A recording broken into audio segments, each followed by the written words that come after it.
کہ قرارداد پاکستان جو 23 مارچ کو منٹو پارک لاہور میں آئی، اس کی ایک پیچھے بہت تاریخ ہے، 100 سال کی تاریخ ہے۔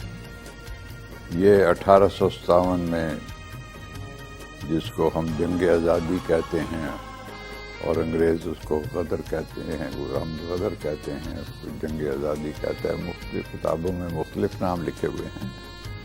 اس کے بعد مسلمانوں کو احساس ہوا کہ ہمیں اپنے حقوق کے لیے اور اسلامی ریاست کے لیے جدوجہد کرنی، اور سر سید پہلے آدمی تھے جنہوں نے کہا کہ یہ کانگریس میں کچھ لوگ مسلمان چلے گئے تھے، بعد میں قائد اعظم بھی گئے ہیں اور بھی لوگ گئے، کہ یہ خالصتاً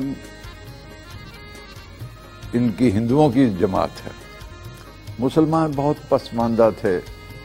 بنگال میں جو ململ بنتی تھی، جس کو کہا جاتا تھا کہ ململ کا ایک تھان انگوٹھی میں سے گزر جاتا ہے، ان کی انگلیاں کاٹ دی گئی تھیں اور مسلمانوں کو شودر بنا دیا گیا تھا۔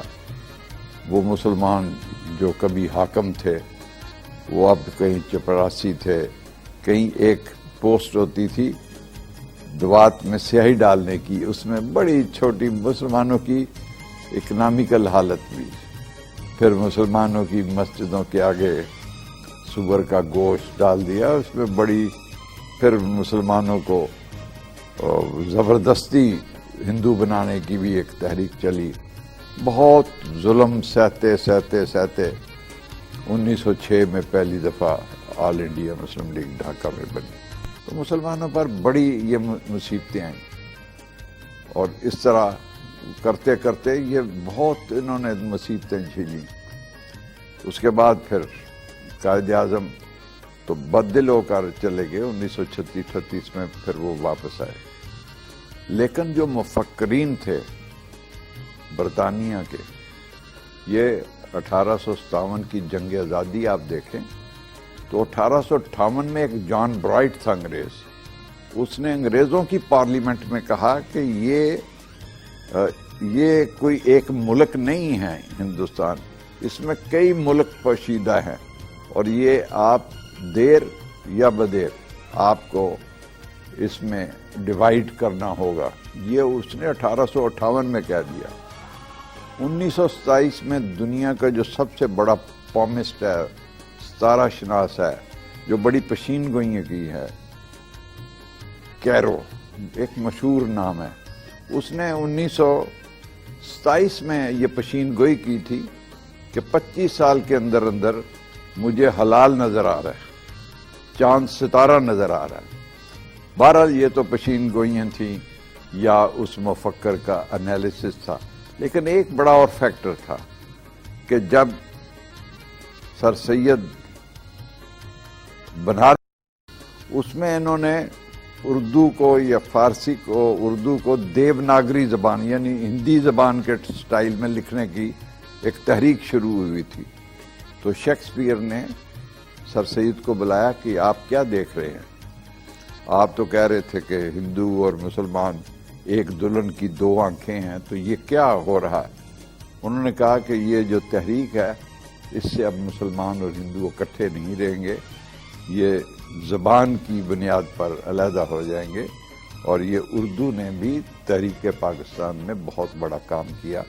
جب یہ لوگ نعرہ لگاتے تھے ہندوؤں کی طرف سے، ہندی ہندو ہندوستان، تو مسلم لیگ کی طرف سے نعرہ آتا تھا اردو مسلم پاکستان، تو یہ اردو نظریہ پاکستان کی اور تحریک پاکستان کی زبان ہے۔ اور روہیل کھنڈ ایک جگہ ہے انڈیا میں، وہاں پر ایک قائد اعظم کے کارکن مسلم لیگ کے آئے، کہنے لگے جی میری بچی ہے 13-12 سال کی، لیکن وہ پردہ نشین ہے، قرآن حفظ کرتی ہے، تو وہ آپ کو کچھ چیز پیش کرنا چاہتی ہے۔ یہ بہت اہم واقعہ ہے تحریک آزادی میں۔ تو وہ قائد اعظم چلے گئے، وہ بچی تھی معصوم سی 13 سال کی بچی، اس نے ایک رومال پر کشیدہ کاری کی ہوئی تھی اور اس میں پاکستان کا نقشہ بنایا ہوا تھا، جس طرح بھی تھوڑا سا ہمیں نظر آتا تھا بنگلہ دیش بننے سے پہلے، تو اس نے وہ نقشہ دیا، اور اس نے کہا، حالانکہ وہ اتنی ایجوکیٹڈ نہیں تھی، کالج اسکول میں نہیں پڑھتی تھی، صرف قرآن شریف پڑھتی تھی، تو قائد اعظم نے وہ رومال جو بچی نے کشیدہ کاری جس پہ کی ہوئی تھی پیش کیا، جیب میں رکھ لیا۔ تھوڑے دنوں کے بعد وہ لارڈ ماؤنٹ بیٹن سے ملے اور دوران گفتگو انہوں نے رومال نکال کر اس کے سامنے رکھ لیا کہ آپ کہتے ہیں کہ میں مسلمانوں کو بہکا رہا ہوں؟ یہ ایک روہیل کھنڈ کی بچی ہے، یہ کسی اسکول کالج میں نہیں پڑھتی، اس نے یہ مجھے نقشہ دیا بنا کر۔ تو اس کے ذہن میں یہ کیسے آیا کہ یہ جہاں مسلمانوں کی اکثریت ہے وہاں مسلمان حکومت کریں گے جہاں ہندوؤں کی اکثریت ہے؟ تو یہ آپ مجھے کہتے ہیں اب اس بچی کے دل میں کس نے ڈالا ہے؟ تو یہ ایک دوران گفتگو۔ بہرحال بات آج کا دن جو ہے 23 مارچ کا ہے، یہ ہمارے محاسبے کا بھی دن ہے۔ ہمیں پوری قوم کو اپنا احتساب کرنا چاہیے، لیڈروں کو، وکلاء کو، علماء کو، کہ یہ کیا مقصد تھا۔ ایک بچے سے کانپور میں اسٹیشن کے اوپر وہ پاکستان زندہ باد کا نعرہ لگا رہا تھا، 8-7 سال کا بچہ۔ تو سردار افضل نے صرف پتا ہے کہ تمہیں پتا ہے یہ کانپور یا رامپور یا دہلی یا بنارس یا یہ علاقے جو ہیں یہ تو پاکستان میں نہیں آئیں گے، تو تم نعرہ لگا رہے ہو؟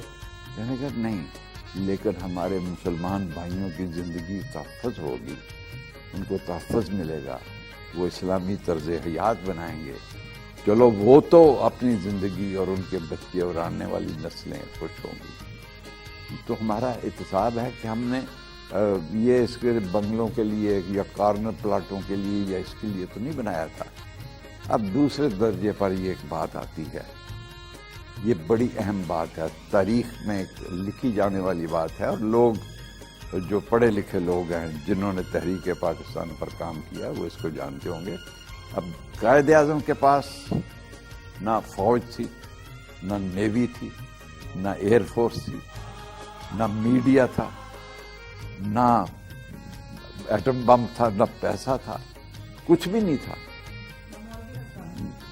نہیں، علماء تھے، علماء میں بھی 2 طبقے تھے، علماء کے 2 طبقے تھے۔ مولانا محمد علی جوہر بہت بڑا نام ہے، مولانا ظفر علی خان بہت بڑا نام ہے، بہادر یار جنگ بہت بڑا نام ہے، اور پھر یہ جو سنی کانفرنس ہوئی بنارس میں، علماء، مشائخ، پیر، یہ سب نکل آئے۔ علماء، وکلاء، طلباء۔ علی گڑھ کے طلباء نے طے کر لیا تھا کہ ہم پورے ہندوستان میں چھا جائیں گے اور گاؤں گاؤں میں جا کر تبلیغ کریں گے پاکستان کی، اور انہوں نے کیا۔ ادھر علی گڑھ کے طلباء تھے، ادھر پنجاب مسلم اسٹوڈنٹ فیڈریشن تھی، یہاں سندھ میں تھی، پورے پاکستان میں۔ تو طلباء نے بڑا، یوتھ نے بہت کام کیا، اور یوتھ نے ہی یہ ساری چینج لائی۔